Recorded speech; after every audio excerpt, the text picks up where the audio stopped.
Good morning and welcome to Mama's Kitchen. We're gonna bake some banana bread today. Okay, so I mashed up 3 nice ripe bananas and then I make my own oat milk.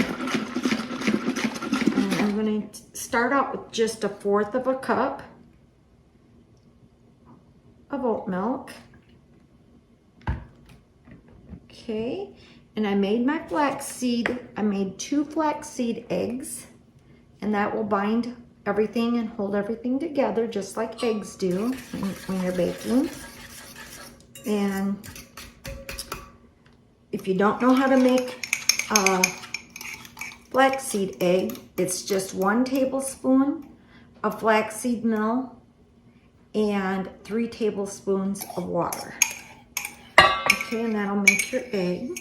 And you wait till it to gel up. See how that's mixing really nice. Okay, and then I took, this morning I decided not to use flour at all. I'm gonna just use quick oats. And this is a cup of quick oats. 1/4 of a cup of date sugar. 1/8 of a teaspoon of baking soda, a teaspoon of baking powder,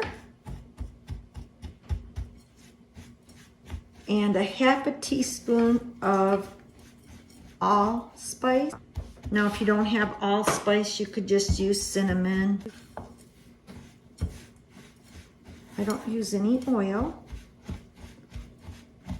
in my recipes. If you watch me, I'm plant-based, oil-free, so we don't use any oil. You could use applesauce, but we have our bananas, so I'm not gonna use any applesauce in my banana nut bread. I'm not trying to make a cake, y'all, or cookies. A lot of times in my cookies and cakes, I'll use unsweetened applesauce.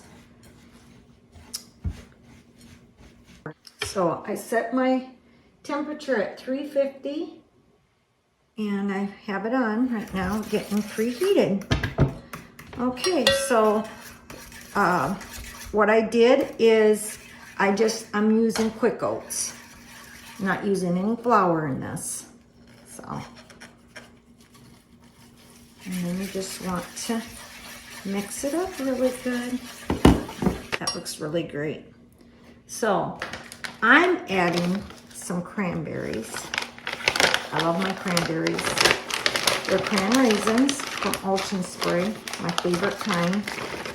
So I'm gonna just add that, and you don't have to. You don't have to add anything at this point. But I like to, and I like to add some walnuts.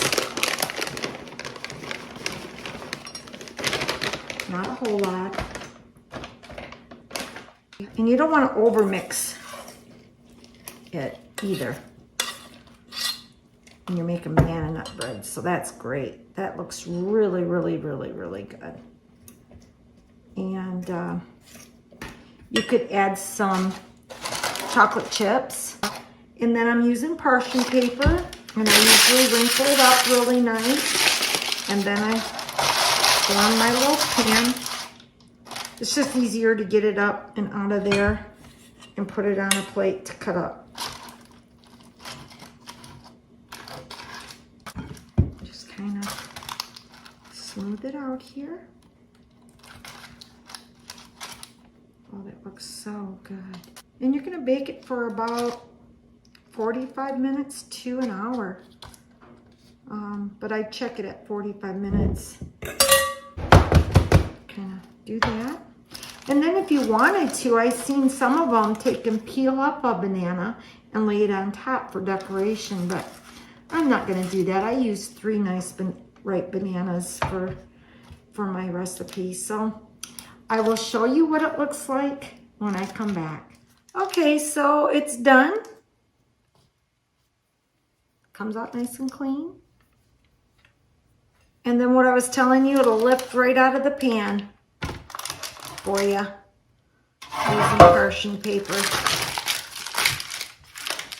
I let it cool down for a little bit, and we'll see if I let it cool down enough to slice it. Yep, it's gonna slice up really nice, I think. Yeah, it's still a little warm, but there we go. I need to let it cool down a little bit more. Okay, well, you have a wonderful day. Bye.